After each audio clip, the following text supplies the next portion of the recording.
ये आकाशवाणी दिल्ली है। कृपया हमारे अगले कार्यक्रम की प्रतीक्षा कीजिए। ये आकाशवाणी है। रूपकों के अखिल भारतीय कार्यक्रम में आज प्रस्तुत है विश्व धरोहर सांची पर केंद्रित रूपक सांची अतीत का आमंत्रण। आलेख विजय मनोहर तिवारी, प्रस्तुति राजेश भट्ट।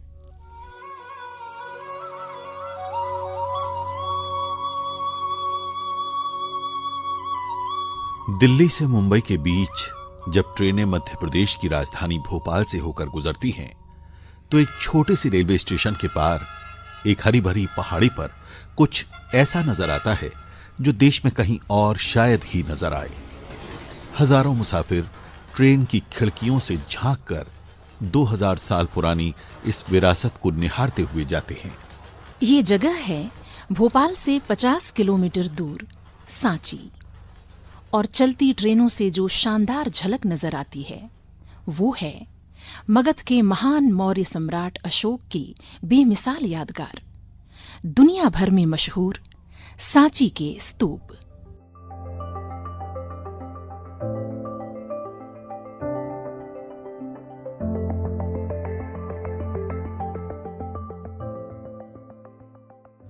सांची आते ही ट्रेनों में जैसे अचानक इतिहास जाग उठता है। पहली बार इस रेल मार्ग से गुजरने वाले दूर उत्तर या दक्षिण के यात्री अपने परिवार वालों, खासकर बच्चों को सांची के बारे में बताने लग जाते हैं। लोग अपने मोबाइल फोन पर गूगल सर्च करने लगते हैं। सांची स्मृतियों में धड़क उठता है। सांची की विरासत सिर्फ सांची की नहीं है, न ही सिर्फ मध्य प्रदेश की। वो तो अब एक विश्व विरासत है। संसार में जो भी सर्वश्रेष्ठ है वो सबका है। वो कोई महान विचार हो या कला की किसी भी विधा में ढलकर हुआ कुछ साकार स्वरूप, उस पर सबका बराबर अधिकार है। सांची कुछ और नहीं, सबके लिए अतीत का आमंत्रण है। समस्त संसार के लिए भारत के गौरवशाली अतीत का न्योता। सांची एक महान विचार का प्रतीक है जो स्तूपों के रूप में किसी समय पत्थरों पर साकार हुआ था।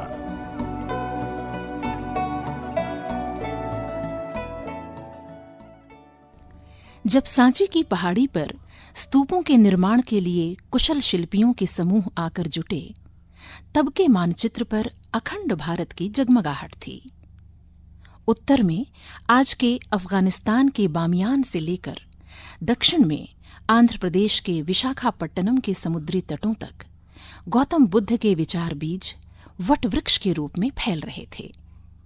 ये 2300 साल पहले की बात है।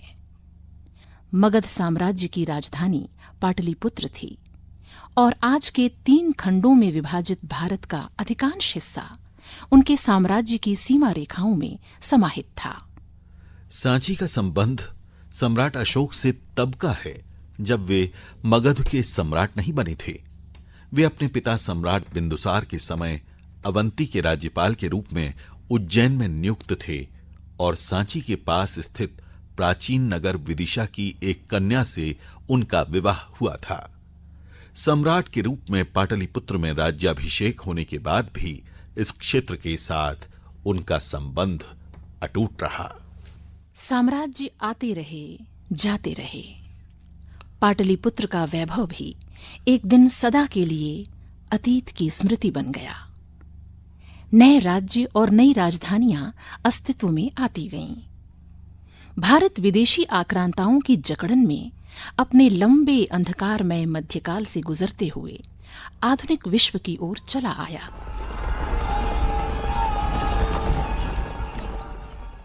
सात समंदर पार से आए अंग्रेजों के रूप में नए शासक राष्ट्र की नियति तय करते हुए सांची ने देखे।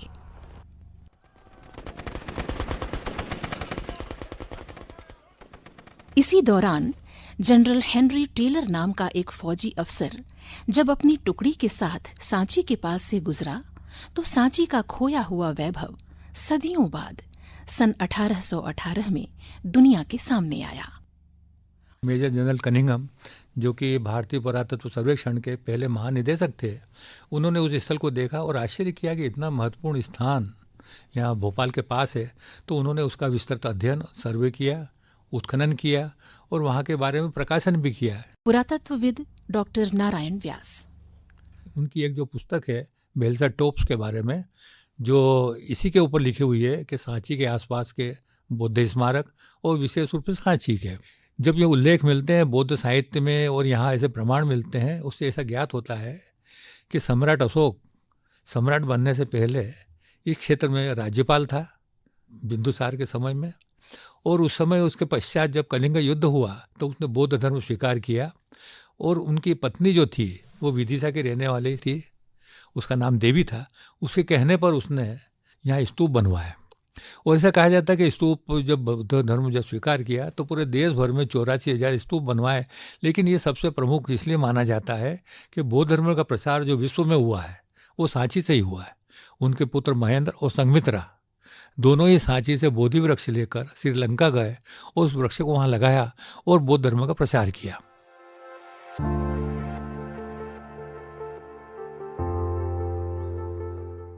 युद्ध की विभीषिका से आहत अशोक का हृदय परिवर्तन होता है। व्यर्थ हिंसा में दोनों ओर के हजारों वीरों की मृत्यु उन्हें एक गहरे सन्नाटे से घेर देती है। इस सन्नाटे में किसी झरोखे से आती प्रकाश की किरण गौतम बुद्ध की करुणा की थी, और तब भारत का सबसे शक्तिशाली सम्राट तथागत की शरण में ठहर जाता है।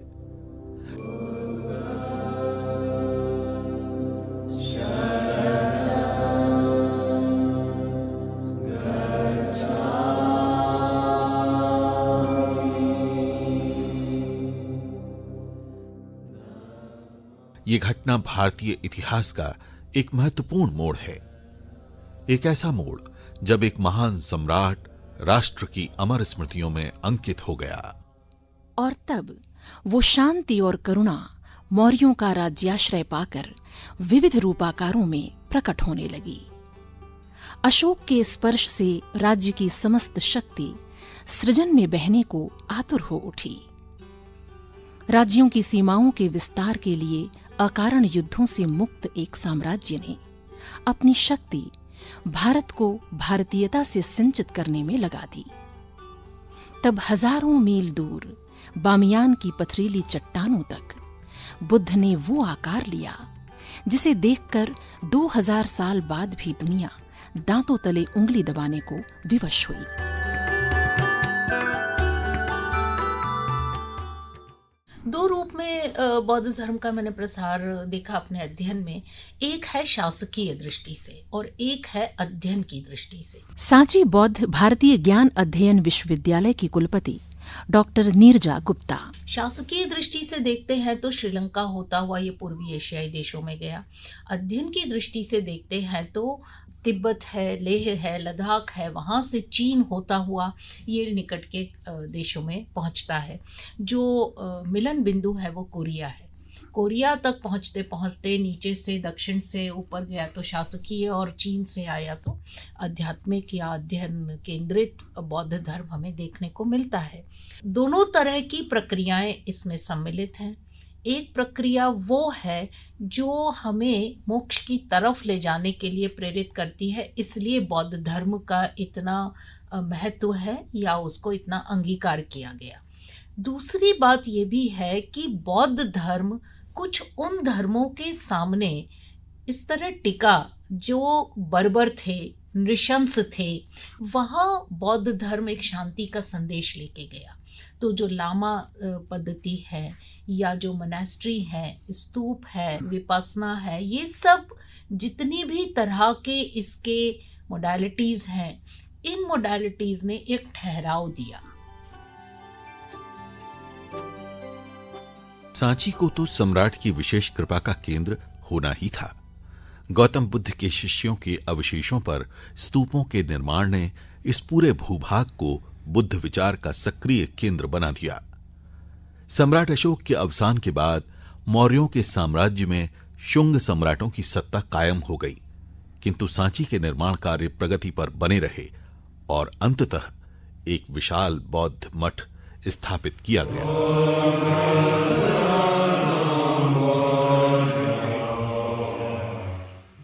सृष्टि में मनुष्य की महानतम रचनाएं भी सदा के लिए नहीं हैं। हर सुबह की एक दोपहर, हर दोपहर की एक शाम और हर शाम की एक रात तय है। यही जीवन का चक्र है। सांची सदियों तक बुद्ध के अनुयायियों की चहल पहल से भरी रही। काल के प्रवाह में किसी सदी में सांची की संध्या दूर तक फैली गहरी अंधेरी रात्रि के द्वार तक आकर अशोक की महान स्मृतियों को छोड़ गई। स्तूपों को प्रकृति ने घेर लिया। घने जंगलों से घिरी पहाड़ी में तीनों स्तूप जैसे विपश्यना की असीम शांति में ठहर गए और सदियां बीत गईं।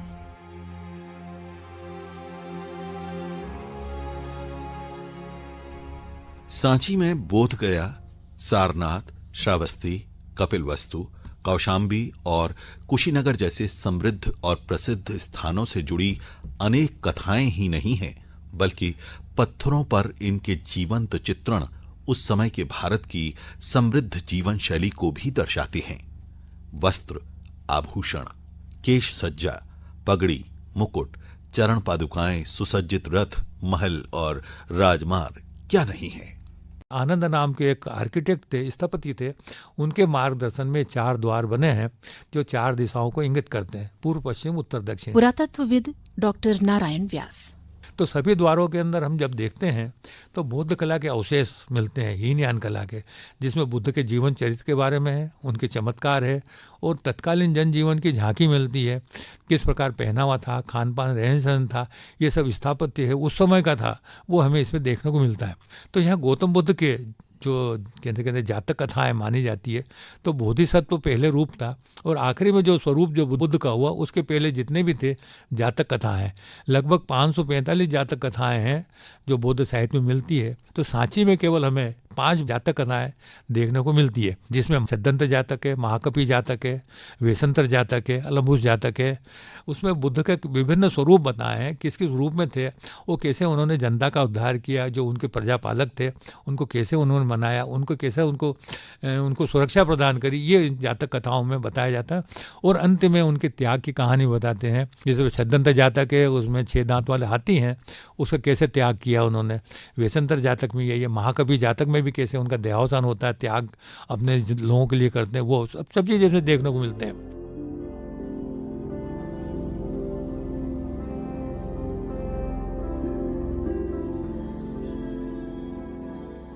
सांची केवल इतिहास नहीं है जो बीत चुका है, वो भारत की सांस्कृतिक विरासत की एक ऐसी दिव्य झलक भी है जिसकी महान परंपराएं आज भी जीवंत हैं। यूनेस्को ने 1989 में इसे विश्व विरासत माना। सांची वो जगह है जहां मौर्यकाल के बेजोड़ स्थापत्य की दर्शनीय झांकी है, जहां पत्थर को तराशते हुए उसे कांच की तरह चमकाने का हुनर हासिल किया गया, जहां मौर्यों के बाद शुंग, सातवाहन और गुप्त साम्राज्यों के राजवंशों ने भी अगले 500 सालों तक सर्वश्रेष्ठ निर्माण कार्य जारी रखे। कभी स्तूप के विश्व प्रसिद्ध तोरण द्वारों को निकट से देखिए। ऐसा लगता है जैसे शिल्पियों ने पत्थरों में प्राण प्रतिष्ठित कर दिए हैं, जैसे मूर्तियां बोल उठेंगी। यहां कपिलवस्तु के युवराज सिद्धार्थ के गौतम बुद्ध बनने की महागाथा अंकित है। उस बोधि वृक्ष की शाखाएं और पत्तियां यहां उकेरी गई हैं, जिसके नीचे बैठकर एक दिन ध्यान मग्न सिद्धार्थ आत्मज्ञान को उपलब्ध हुए। बुद्ध की शेष जीवन यात्रा के अनेक प्रसंग 2500 साल पुरानी कहानी को जीवंत करते हैं।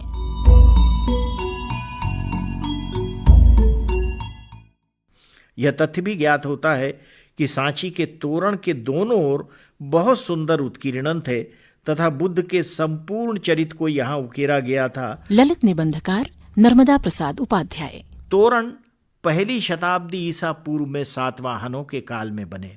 ये विश्व में बनाए गए सर्वश्रेष्ठ अलंकृत तोरणों में से एक तोरण है। वेदिका को तोरणों से जोड़ने वाले अतिरिक्त जंगले भी इसी काल में बने, लेकिन इस स्तूप की आखिरी वृद्धि तब हुई जब ईस्वी सन 450 में गुप्त शासकों के समय में बुद्ध की 4 ध्यानस्थ प्रतिमाएं स्थापित की गईं तथा उनके प्रभामंडल पर विस्तार से नक्काशी की गई। सांची की विश्वव्यापी ख्याति का कारण इसके अलंकृत भव्य तोरण हैं। प्रत्येक तोरण अपनी कलात्मकता के लिए प्रसिद्ध है। तोरण द्वार बनाने की परंपरा भारत में पुरानी है। तोरण किसी बड़े बड़े भवन, दुर्ग या नगर के बाहर का वह बाहरी बड़ा द्वार है जिसके ऊपर का भाग मंडप की तरह होता है तथा जिसे पताकाओं, मालाओं आदि से सजाया जाता है। ये तोरण हिंदू, बौद्ध तथा जैन वास्तुकला के प्रमुख अंग हैं तथा पूर्वी एशिया, दक्षिणी एशिया व दक्षिण पूर्व एशिया की पुरानी संरचनाओं में ये दिखाई देते हैं।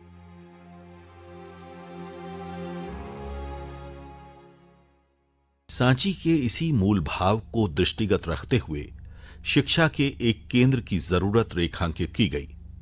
इसी मकसद से सांची बौद्ध विश्वविद्यालय की नींव 2012 में श्रीलंका के राष्ट्रपति महेंद्र राजपक्ष के हाथों रखी गई थी। विश्वविद्यालय से दुनिया भर के विद्वान जुड़े हुए हैं। बुद्ध की शिक्षाएं सांची में आज भी जारी हैं। बहुत अनूठा विश्वविद्यालय है। संपूर्ण विश्व में इस समय अपनी तरह का एकमात्र विश्वविद्यालय है। सांची विश्वविद्यालय की कुलपति डॉक्टर नीरजा गुप्ता। ये एकमात्र ऐसा विश्वविद्यालय है जो बौद्ध भारतीय है, बुद्धिस्ट इंडिक स्टडीज है। इसके स्वरूप को यदि मैं छोटे से रूप में ऐसा कहूँ कि सांची एक ऐसा बिंदु है हमारी सभ्यता में जहाँ से अशोक ने अपने पुत्र और पुत्री को श्रीलंका भेजा। तो देखा जाए तो जिसको हम कहें यूनिवर्सलाइजेशन, वो यहाँ से शुरू होता है भारतीय धर्मों का शासकीय रूप से। तो सांची अपने आप में बहुत ऐतिहासिक बिंदु है और उस सांची की गोद में ये विश्वविद्यालय है तो उसकी जो वाइब्स हैं, उसका जो विस्तार है, प्रसार है, उसका जो कार्य क्षेत्र है, लक्ष्य है, इतना विस्तृत है क्योंकि जैसे ही हम भारतीय शब्द जोड़ देते हैं वो अपने आप में एक समूची परंपरा है। उसकी गोद से बहुत कुछ निकला है फिर। और जब हम उसके साथ बौद्ध देखते हैं तो जितने भी हम पूर्वी एशियाई देशों को देखें, उन्होंने बौद्ध संस्कृति को आज भी उतना ही संजो के रखा है। उनके जितने भी स्कल्पचर्स हैं या प्रतीक हैं, प्रतिमान हैं, वो बहुत ही ज़्यादा प्रेम से, स्नेह से इस संस्कृति को देखते हैं। तो देखा जाए तो आज जब हम इंटरनेशनल बुद्धिस्ट सर्किट बनाने की बात करते हैं, उस सर्किट का जिसे हम कहते हैं ट्रिगर पॉइंट, वो सांची है। इस दृष्टि से मैं देखती हूँ सांची की अपनी बहुत बड़ी भूमिका है। सांची विश्वविद्यालय भी उसमें जुड़कर उस भूमिका का निर्माण करता हुआ मुझे दृष्टिगोचर होता है। जो विश्वविद्यालय का दायित्व है, उसका दायित्व तो इतना ही है कि नई पीढ़ी को हम वो ठहराव दे सकें जो धर्म को देना चाहिए या अध्यात्म को देना चाहिए। और क्योंकि ये वैज्ञानिक है, इसमें मंत्र हैं, इसमें जो एक पद्धति है, जो बौद्ध की मेडिकल सिस्टम्स हैं, आपको आश्चर्य होगा सुनकर कि वो पूरी तरह से खगोल शास्त्र पर निर्भर करती है।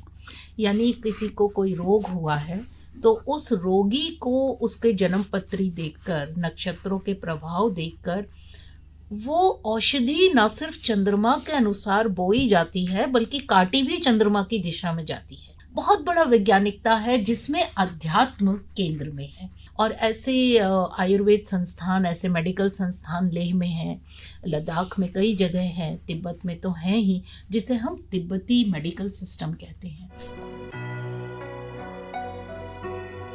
आज सांची भारत के पर्यटन मानचित्र पर एक महत्वपूर्ण केंद्र के रूप में स्थापित है, जो एक ओर देश विदेश के पर्यटकों के आकर्षण का केंद्र भी है और संसार भर के बौद्ध अनुयायियों के लिए एक तीर्थ भी है।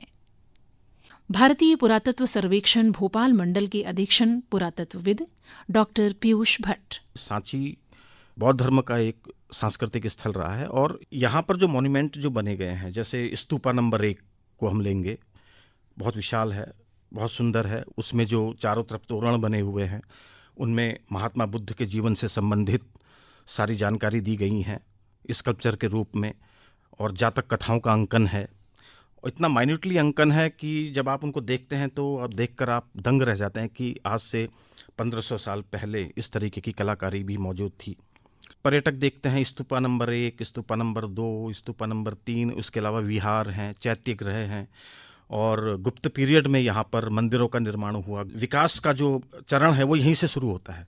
अर्लीस्ट मंदिर गुप्त पीरियड का हमको यही मिलता है। मंदिर नंबर 17 जो है बहुत फेमस है।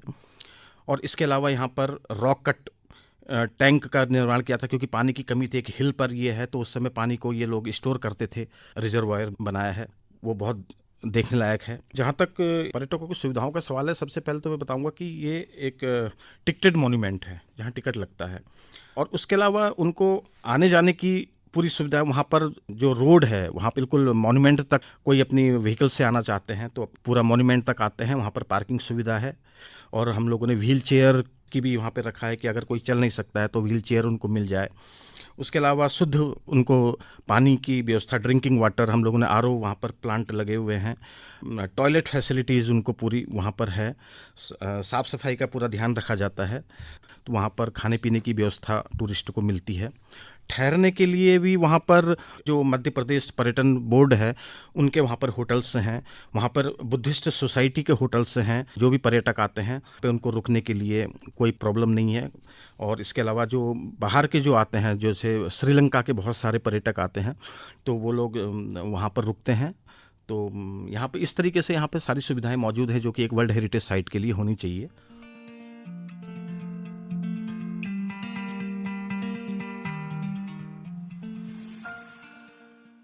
आमजन जहां एक ओर सांची आकर एक ऐतिहासिक स्थल पर आने का आनंद अनुभव करता है, वहीं दूसरी ओर यहां स्थित संग्रहालय के माध्यम से इतिहास को समीप से देखकर ज्ञानवर्धन भी करता है। भारतीय पुरातत्व सर्वेक्षण भोपाल मंडल के अधीक्षण पुरातत्वविद डॉक्टर पीयूष भट्ट। यहाँ पर संग्रहालय है, आर्कियोलॉजिकल संग्रहालय। ये भी जो थी सर जॉन मार्शल के ही टाइम पर ये उन्होंने ही इसको बनाया था, और सारा संरक्षण का कार्य भी उन्हीं के टाइम पे शुरू हुआ था। तो इस संग्रहालय में बौद्ध धर्म से, हिंदू धर्म से संबंधित बहुत ही अच्छी चीज़ें रखी हुई हैं, बहुत ही सुंदर चीज़ें हैं प्राचीन। क्योंकि ये अशोकन पीरियड में बना था, अशोक के यहाँ पर बहुत सारे हमको मोनोलिथिक पिलर्स मिलते हैं। अशोक स्तंभ का शीर्ष जो है वो वहाँ संग्रहालय में रखा हुआ है।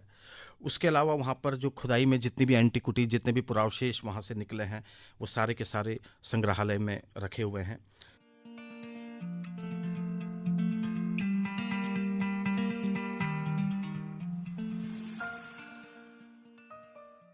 इन पर्यटकों का सांची भ्रमण सुविधाजनक और आनंदमयी हो, इसके लिए सांची में संरक्षण का कार्य भी लगातार जारी रहता है। पहले ये अशोक के पीरियड में बना था, जब 3rd सेंचुरी BC में वो ईंटों पर निर्मित था। डॉक्टर पीयूष भट्ट। शुंग पीरियड में आकर इसमें पत्थर इसमें लगाया गया, और उसके बाद से धीरे धीरे यहाँ पर शुंग, कुषाण, फिर सातवाहन, फिर गुप्ता पीरियड और 12वीं सदी तक इसमें काम होते चले गए थे। कई मंदिर बने, कई वहाँ पर और भी स्मारकों का निर्माण हुआ। लेकिन भारतीय पुरातत्व सर्वेक्षण के अंतर्गत जब ये आया 1912 में, उसके बाद से रेगुलर साइंटिफिक वर्क यहाँ पर हुए। स्तूप को पूरी तरीके से ठीक किया गया, पूरा टूटा हुआ था। उसको नेचुरल जो उसमें मटेरियल लगा था, उसी मटेरियल के आधार पर उसकी जो पुरानी ड्राइंग्स थी, उसके जो डॉक्यूमेंटेशन था, उसी को देखकर रेस्टोर उसको किया गया। रेस्टोरेशन हम लोग बोलेंगे। और उसके बाद से लेकर सतत हम लोग इसमें काम कर रहे हैं। मंदिर के चारों ओर प्रदक्षिणा पथ ठीक किया गया, पर्यटकों के आने जाने के लिए रास्तों का निर्माण हुआ। और जहाँ तक कंजर्वेशन का सवाल है, वहाँ पर रेगुलर मेंटेनेंस हम लोग करते हैं। हमारे वहाँ पर इंजीनियर्स रहते हैं जो कि उसको डे टू डे चेक करते हैं। कहीं पर भी कोई ख़राबी है, कहीं पे कोई प्रॉब्लम आ रही है, कहीं पे पत्थर ख़राब हो रहा है, वहाँ पर मटेरियल ख़राब हो रहा है, कोई चीज़ टूट रही है या कोई ख़राब होने वाली है, तो उसको हम लोग रेगुलर मेंटेनेंस उसकी चलती है।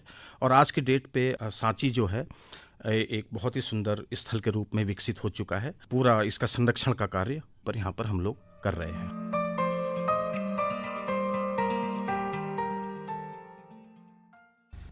इतिहास और स्थापत्य से अतीत को देखने का नजरिया फिर भी स्थूल है। प्रसिद्ध ललित निबंधकार नर्मदा प्रसाद उपाध्याय की दृष्टि सांची को एक अलग सूक्ष्म तल पर उकेरती है। वे भारतीय कला दृष्टि और भारतीयों के सौंदर्य प्रेम के झरोखे से सांची को निहारते हैं। उनका मानना है कि कला आंखों का उत्सव है, जिसमें जीवन के यथार्थ के साथ साथ ये भी मनाया जाता दिखाई देता है कि जीवन कैसा होना चाहिए। भारतीय कला दृष्टि की यात्रा एक महान संकल्प की अनवरत यात्रा है, और ये संकल्प जब तक हमारे सृजन मूल्यों में प्रतिष्ठित रहेगा, भारतीय कला दृष्टि की यात्रा अविराम बनी रहेगी। ललित निबंधकार नर्मदा प्रसाद उपाध्याय। सांची के स्तूपों की यह कहानी हमारी उस महान आस्था की कहानी है जो अमूर्त है, लेकिन जो सघन बनकर स्तूपों में और उन तोरण द्वारों के दिव्य उत्कीर्णनों में अभिव्यक्त हो उठती है, जो अपने आराध्य की स्मृतियों को स्थायी रूप से संजोने के लिए निर्मित किए गए। सांची के ये उत्कीर्णन हमारे पुरखों की तरल आस्था के दिव्य पाषाणी साक्ष्य हैं।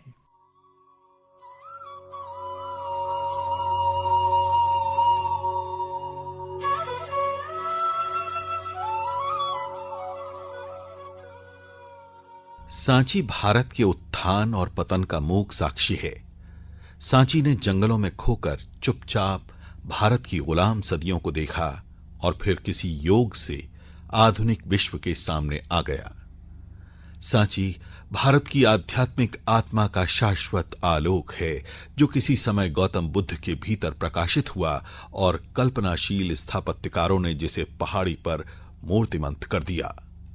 सांची भारत की संस्कृति का यशगान है, जो सम्राट अशोक के कंठ से गुंजायमान हुआ और शिल्पियों के कौशल ने उस ध्वनि को पाषाणों पर ठहरा दिया। सांची संसार भर के इतिहास प्रेमियों, कला रसिकों और संस्कृति के साधकों को भारत के महान अतीत का आमंत्रण है, तथागत का एक मौन निमंत्रण।